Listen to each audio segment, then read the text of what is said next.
হামের প্রাদুর্ভাব মোকাবিলায় ঢাকা বরিশাল সহ বিভিন্ন স্থানে চলছে হাম রুবেলা টিকাদান কর্মসূচি।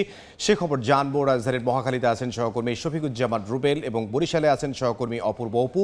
শুরুতেই যাচ্ছি রুবেলের কাছে। দেশব্যাপী যে হামের প্রাদুর্ভাব চলছে আপনারা ইতিমধ্যে জানেন যে সেখান থেকে মুক্তি পেতে এবং হামের প্রাদুর্ভাব কমানোর জন্য সরকার ইতিমধ্যে যেই পদক্ষেপ নিয়েছেন তার একটি বড় পদক্ষেপ হচ্ছে টিকাদান কর্মসূচি। ইতিমধ্যে আপনারা জানেন যে দেশের বিভিন্ন প্রান্তে যেরকম টিকাদান কর্মসূচি শুরু হয়েছে, তার পাশাপাশি গতকালকে রাজধানী প্লাস সিটি কর্পোরেশন, বিশেষ করে ঢাকা সিটি সহ আরও 4টি সিটিতে যে টিকাদান কর্মসূচি উদ্বোধন করা হয়েছে, তারপরে থেকে আমরা দেখছি যে সিটির বিভিন্ন কেন্দ্রে তা এই টিকাদান কর্মসূচি চলছে। আপনারা জানেন যে রাজধানীতে যে 2টি সিটি রয়েছে সেখানে যেই ওয়ার্ডগুলো রয়েছে সেই ওয়ার্ড থেকেও ডিস্ট্রিবিউশন করা হচ্ছে কয়েকটি কেন্দ্র।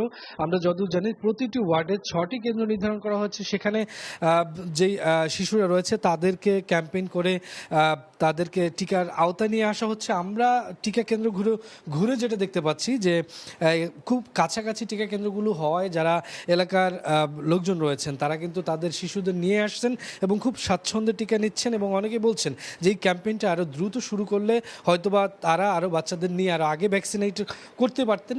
এর ফলে তারা বলছেন যে এই যে হামের যে প্রাদুর্ভাব সেখান থেকে খুব দ্রুত তারা রেহাই পাবেন। এবং এর এর এর এর পাশাপাশি একটু বলে রাখি যে টিকা কেন্দ্রগুলোতে আপনারা দেখতে পাচ্ছেন যে শিশুদের উপস্থিতি কম। এর কারণ হচ্ছে কেন্দ্রগুলো এক একটা ওয়ার্ডে মূলত 6টি করে কেন্দ্র। এই কেন্দ্রগুলো সকাল 8টা থেকে দুপুর 4টা পর্যন্ত চলে টিকাদান কর্মসূচি। এর ফলে খুব স্বাচ্ছন্দ্যে যেহেতু শিশুরা দিতে পারছেন, এই কারণে আমরা দেখতে পাচ্ছি যে খুব বলা যায় যে যারা আশেপাশে যারা অভিভাবক রয়েছেন তারা তাদের বাচ্চাদের নিয়ে আসছেন এবং খুব সুশৃঙ্খলভাবে টিকাদান কর্মসূচি চলছে। এবং আমরা যতদূর জানি এই কেন্দ্রে যেখানে রয়েছে এখানে এখন পর্যন্ত প্রায় 1600 বাচ্চাকে টিকা দেওয়া হয়েছে। এরকম পুরো শহরেই গতকালকে থেকে এখন পর্যন্ত বলা যায় যে অনেক শিশুই তারা খুব টিকা নিতে পেরেছেন।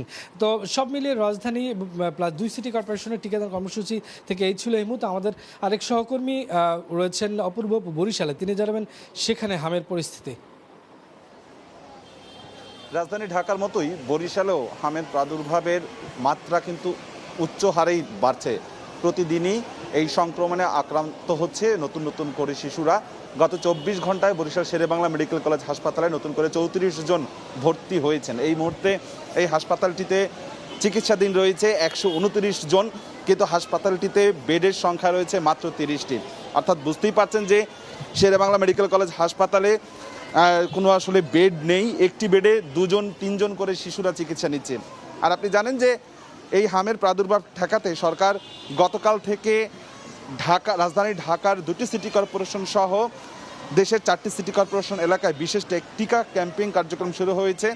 ঢাকা উত্তর এবং দক্ষিণ এবং এর বাইরে রাজধানী ঢাকার বাইরে Barishal city corporation, Mymensingh city corporation. আমি আছি বরিশাল শহরের সদর হাসপাতালের সামনের যে টিকা সেন্টারটি রয়েছে বরিশাল সদর হাসপাতালে, সেই টিকা সেন্টারে রয়েছে। এখানটাতে আসলে স্বাস্থ্য বিভাগ থেকে বলা হচ্ছে যে স্বাস্থ্যবিধি মানার জন্য, কিন্তু স্বাস্থ্যবিধির মানার মতন কোনো পরিস্থিতি নেই। ভ্যাপসা গরম, দীর্ঘ লাইনে দাঁড়িয়ে টিকা গ্রহণ করছে শিশুরা। তাদের অভিভাবকরা কিন্তু নিয়ে এসেছে। কোনো সুব্যবস্থাপনা নেই বলছেন এখানকার অভিভাবকরা যারা আছেন, তারা বলছেন কোনো সুব্যবস্থা নেই।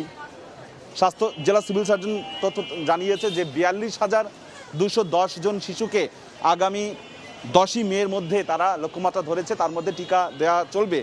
একটি ঘিঞ্জি এলাকার একটি ঘিঞ্জি রুমের সামনে শত শত শিশুরা কিন্তু প্রতিদিন এখানে এসে টিকা নিচ্ছে। তাদের একটি দাবি হচ্ছে যে বসার বা দাঁড়ানোর জন্য কোনো একটা নির্দিষ্ট ব্যবস্থা করা হয়। তো টিকা কার্যক্রম চলছে আজকে দ্বিতীয় দিনের মতন সিটি কর্পোরেশনগুলো এলাকায়। আমার কাছে আপাতত সদর হাসপাতাল থেকে সবশেষ এতটুকুই খবর ছিল। বরিশাল থেকে অপূর্ব অপু এবং এর আগে রাজধানীর মহাখালী থেকে শফিকুজ্জামান রুবেল।